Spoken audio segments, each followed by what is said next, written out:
पुराने किले, मौत, हादसों, अतीत और रूहों का अपना एक अलग ही संबंध और संयोग होता है।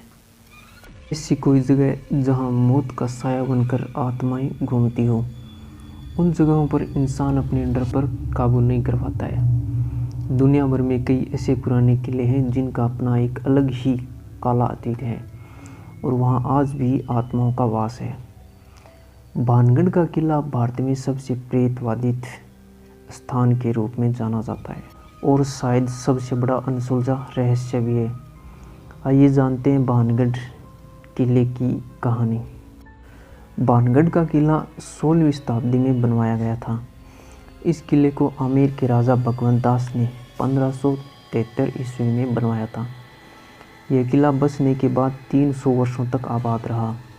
भानगढ़ का किला अपने बर्बाद होने के इतिहास और रहस्यमयी घटनाओं के कारण मशहूर है। इस किले के बर्बाद होने के बारे में 2 कहानियाँ प्रचलित हैं। पहली कहानी के अनुसार जहाँ भानगढ़ किले का निर्माण करवाया गया था, वह स्थान योगी बालूनाथ का तप स्थल था। उसके इस वचन के साथ महाराजा भगवंत दास को भानगढ़ किले के निर्माण की अनुमति दी थी कि किले की परछाई किसी भी कीमत पर उसके तप स्थल पर नहीं पड़नी चाहिए। महाराजा भगवंत दास ने तो अपने वचन का मान रखा, किंतु उसके वंशज माधव सिंह इस वचन की अवहेलना करते हुए किले की ऊपरी मंजिलों का निर्माण करवाने लगे। ऊपरी मंजिलों के निर्माण के कारण योगी बालूनाथ के तप स्थल पर भानगढ़ किले की परछाई पड़ गई। ऐसा होने पर योगी बालूनाथ ने क्रोधित होकर श्राप दे दिया कि यह किला आबाद नहीं रहेगा। उनके श्राप के कारण यह किला उजाड़ हो गया। दूसरी कहानी के अनुसार कहते हैं कि भानगढ़ की राजकुमारी रत्नावती बेहद खूबसूरत थी। उस समय उनके रूप की चर्चा पूरे राज्य में थी और देश के कोने कोने के राजकुमार उनसे विवाह करने के इच्छुक थे। एक दिन वह अपनी सहेलियों के साथ इत्र की दुकान पर गई थी। वो इत्रों को हाथों में लेकर उसकी खुशबू ले रही थी। उसी समय उस दुकान से कुछ ही दूरी पर एक सिंधु सेवड़ा नाम का व्यक्ति उसे बहुत ही गौर से देख रहा था। सिंधु सेवड़ा उसी राज्य में रहता था और वह काले जादू का महारथी था। कहते हैं कि वह राजकुमारी को पागलों की तरह मन ही मन में प्रेम करने लगा था। वो हर हालत में राजकुमारी को पाना चाहता था।